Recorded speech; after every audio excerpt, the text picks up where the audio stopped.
All right, so today on The Explainer, we're diving into a fascinating story. It's about a hospital in Algeria that rolled out this big, shiny new digital system. It was supposed to be a revolution in healthcare, but as you'll see, this tale of progress has a serious twist, one that tells us something really important about the tech we create, and more importantly, who it's actually for. And it really makes you ask this fundamental question. When we slap the label modern on something, does that automatically mean it's better? Well, as this hospital story shows, the answer is way more complicated than you might think. So, let's start with the big idea.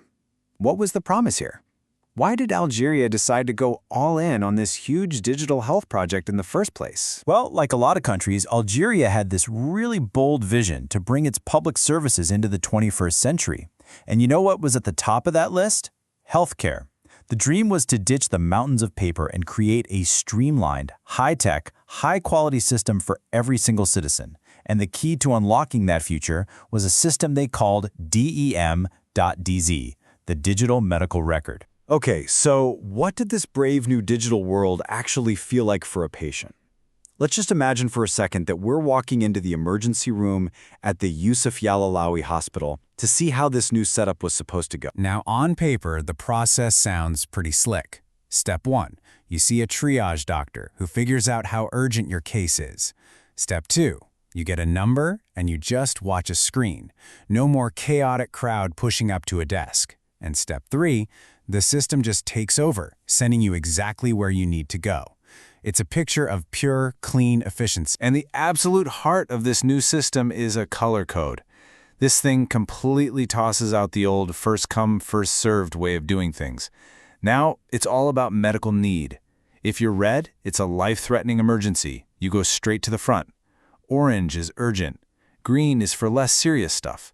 The entire system is designed to be fair in the most, clinical way possible. And this is where things got a little weird for patients. Imagine you're number 31. You're watching that screen, expecting, number 30 to get called. But nope. Suddenly the screen flashes number 35. Someone who literally just walked in, but got triaged as a red emergency. The line isn't a line anymore. It's this dynamic list that's constantly reshuffling itself based on who's the sickest. So, you have this highly logical, data-driven system running the show. The big question is, how did the doctors, the nurses, the people on the ground feel about it? Was this the upgrade they were all hoping for? Well, from the staff's perspective, this thing was an absolute dream come true. It brought this clean, digital order to what is normally the total chaos of an ER. The flow of patients was organized, communication was instant, and they were finally getting away from those endless stacks of paper. For the doctors and nurses, it was a home run, a clear success. And listen to how one medical professional summed it up. They called it a unified model that reduces negligence and inefficiencies, making their work truly modern and digitally integrated. From their side of the desk, the future had definitely arrived. But, and this is a huge but, this is where our story takes a really sharp turn. Because if you walked out of that doctor's office and into the waiting room, you would hear a completely different story about this new digital system. And here, you can see these two totally opposite realities just side by side. The system's goal? To cut down wait times. The patient's reality? Waiting for over 2 hours. The goal was efficiency. The reality was total confusion and anxiety. And the most critical failure. The goal was to improve access to care, but the reality was people were just giving up and leaving without ever seeing a doctor. And these frustrations were so deeply human. Can you imagine being sick and having to answer the same questions over and over again? Or picture an elderly patient who can't read very well, staring at a screen with no idea when it's their turn because there's no sound. Even patients with an urgent referral from another doctor had to start from square one. The system's inefficiency was creating these new, maddened kinds of inefficiency for people. So for a lot of patients, the takeaway was actually pretty devastating. They felt the new system wasn't an improvement, it was a barrier. They believed that by only prioritizing the most extreme cases, it was basically pushing everyone else towards expensive private clinics, which, of course, many couldn't afford. The tech that was supposed to help public health was now seen as a threat to it. So here it is, the central mystery of our story. How can a single piece of technology be a massive success for doctors and a painful failure for patients, all at the same time, under the same roof? Well, the answer, according to the researchers who studied this, is that technology never just exists on a computer screen. A system can be technically perfect. The code can be flawless. But if it completely ignores the human social context of the people it's supposed to serve, it's basically designed to fail. Let's just break that down.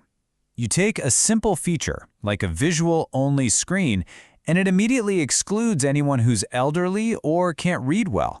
You use a logical algorithm to prioritize patients, and suddenly people with real painful problems feel completely abandoned.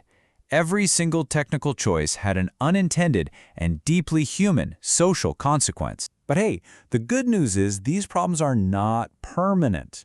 This story isn't all doom and gloom. The research doesn't just point out what's wrong, it also gives some really clear, practical ways to fix it, to bridge that gap between the technology and the people. And what's so great about the solutions is how simple and, well, human they are.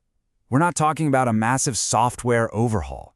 We're talking about adding a voice to call out the numbers, assigning a person to help patients who are confused, creating a simple fast track for referrals.